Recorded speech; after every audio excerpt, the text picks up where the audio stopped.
Hello dear viewers, this is going to be a slightly different video. I just read an article online and decided I want to make a video on it because I was so annoyed by it. It states that questions remain over Atomic Heart developers' Russian origins. And this is something I've been personally wondering when it's gonna happen, because it was obvious that it's gonna happen, because these kinds of things tend to happen all the time. And if you guys know me, if you watch my video, you guys know that I am very annoyed when politics get introduced into games, into the creative process. The two things have nothing in common, but there will always be people like that who will do something like this, and I find it extremely annoying. First of all, let's look at this article. So this guy, Ed Nightingale, essentially is saying, hey, the creator of Atomic Heart, which, if you don't know, Atomic Heart is this game which is just being released and takes place in an alternative universe where the Soviets have developed advanced technology. They have robots, they got all kinds of stuff. It's very reminiscent of BioShock. It looks like an interesting game. I'm planning on playing it, but I'm gonna wait for the price to drop a bit because it's crazy expensive, and you know, there are lots of other games to play. I don't have to buy it at full price. But the point that I'm making here is that essentially this guy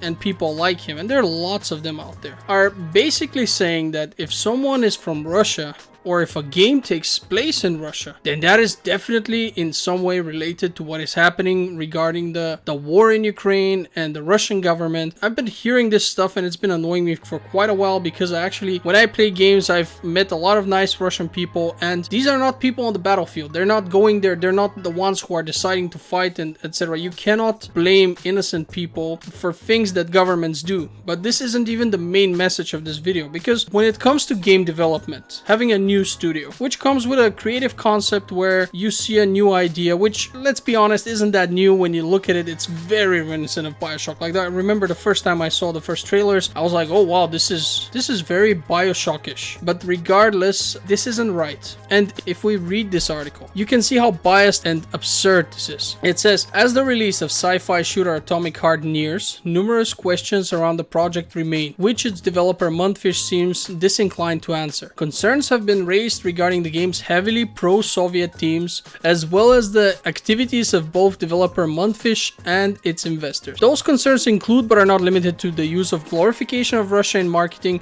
and the apparent origins of Montfish as a Russian entity, including the reported investment in Montfish by Russian companies. Okay, so let's unpack this. First of all, they say, hey, the game is using heavy pro-Soviet themes. That's the first angle of attack that they're taking here. Well, that's like saying, you know, I don't remember which Battlefield it was. I'm not even sure if it was. I mean, it probably was. There are plenty of, but there is a part of Battlefield where you play on the side of Nazis. You drive the tank. It's a very good mission. I've actually reviewed it. I should have checked which one it is. But my point is that as you play as the Nazis, you are the Nazis. You know, does that mean now that the developer of that game are secretly glorifying the Nazi propaganda of 1942 and that they're Nazis themselves? Of course not. That's idiotic. And of course, then a game where the whole idea of the game is that this is happening in this universe and there's glorification, that would be like saying Wolfenstein. You know, if you've played Wolfenstein, you know there are flags. The alternate universe of Wolfenstein, the Nazis essentially won and they control the world now. What is this? Are we saying now that this developer is promoting Nazi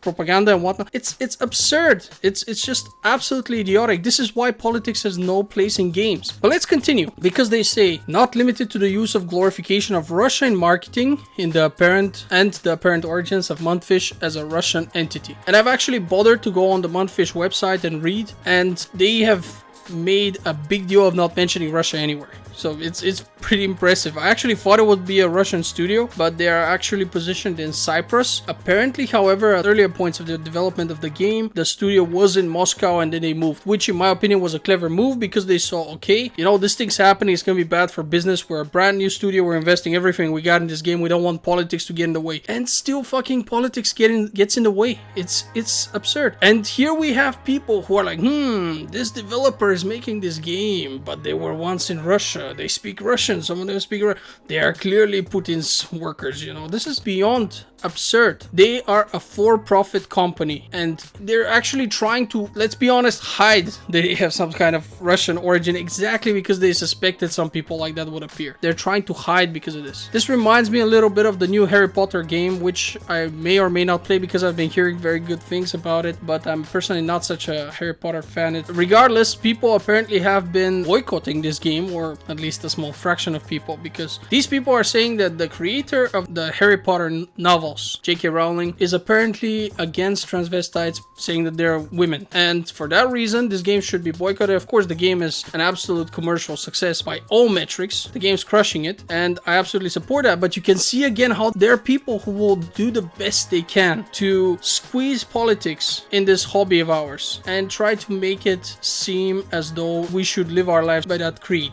If you read the statement with the Harry Potter game, and I'm digressing here a little bit, but the game is barely in any way related to J.K. Rowling. So the point that I'm making here is they're attempting to boycott an excellent game. So if you read further on, he's gonna say things like, Atomic Heart has been developed since 2017, inspired by the BioShock series. It's a game that, according to the Mundfish website, explores the utopia of an alternative world that takes place in an alternative Soviet Union of 1955. Science, equality, and fraternity are the main symbols of freedom in this reality, but what kind of effort does it take to build an ideal society? Mundfish asks, teasing a story which will question what forces are behind the utopian dream. It is ostensibly a game about the alternate universe success of the Soviet Union in the mid-1950s and its technological superiority as scientific progress leads to the discovery of new polymer used in the development of robotics. So I don't want to go ahead and read the whole article because this video would get way too long, and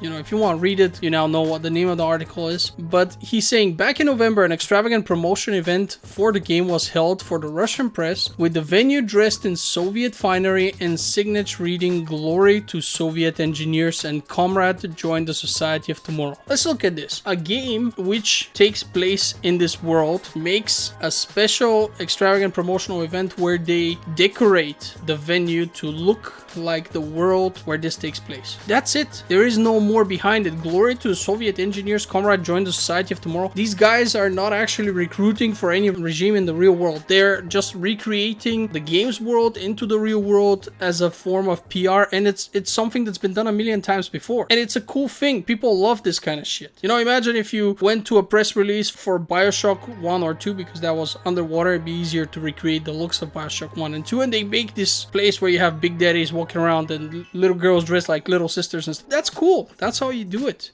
That is good advertisement. This guy is saying the timing of the event coincided with international backlash for the new anti-LGBT laws in Russia. And as Game World Observer reported, some attendees questioned whether the event was appropriate due to the war in Ukraine. So they're like, yeah, you guys are making this game, and this game sounds a little bit like stuff that is somewhat vaguely maybe happening somewhere around. And to be honest, I don't think that, I don't want to talk politics, but I don't think they're robots fighting humans and mutants and stuff like that. But that's besides the point. They're essentially saying this PR event that you're doing, we don't know if that's such a good idea, because it just so happens that lately some stuff was happening. They don't give a fuck about that. They're making a game for profit, and they're following the logical steps of advertisement that many other companies have followed and has worked very well. They are interested in making money. They're interested in creating fanfare. They want hype. They want their game to sell. So why wouldn't they do this kind of stuff? And here it just keeps getting worse. Like, they quote stuff from the website. It stated that Mundfish now comprises of an experienced international team of developers operating in 10 countries, including Poland, Ukraine, Austria, Georgia, Israel, Armenia, United Arab Emirates, Serbia, and Cyprus. This is the exact kind of madness that I've been fighting against through my videos, because this stifles creativity. This says, wait, we don't like this at the moment for some specific reasons that are political. And because of politics, we want to forbid, if not possible to forbid, at the very least suppress entirely the development of art in this direction. It's not recreating any real events. Just the fact that it mentions the Soviet Union is enough to say that this is a bad game. Just the fact that a company from Russia, which essentially isn't from Russia because they are in Cyprus, but let's for the sake of argument say if they are from Russia, because it honestly doesn't matter. Every time I go and buy myself a German product, I don't think to myself, god damn it, my money is supporting the Nazis of 1942 or the guys who inherited the Nazis. I don't think that way. This is absurd. You shouldn't. These guys have nothing to do with it. They're a company, they're creative, they're trying to make a cool game, and it looks like a very high quality product. Now, I haven't played the game, but from what I've seen on the trailers, it looks cool. I'm a bit worried that it might be a bit repetitive and maybe mediocre.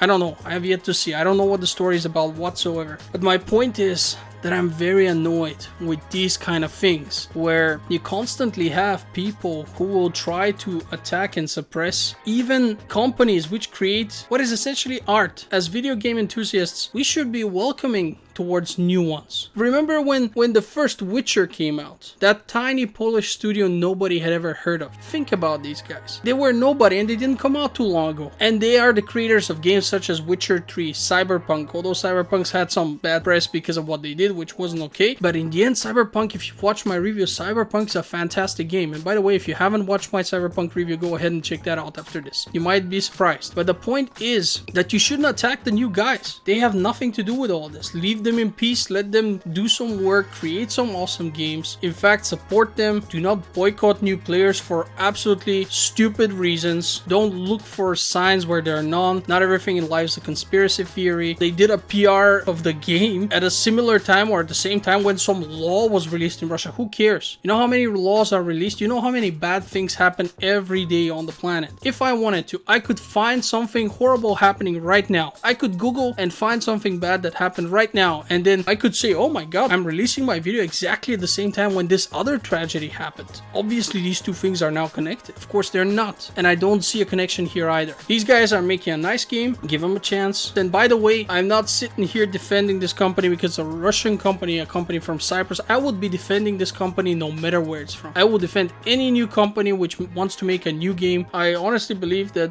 it's a horrible thing once we try to censor or suppress the creativity of the people who provide us with more things to play in order to be able to exercise this wonderful hobby. So thank you for watching. Have a great day, and the next review will be coming soon. So be patient. This is Nino signing off.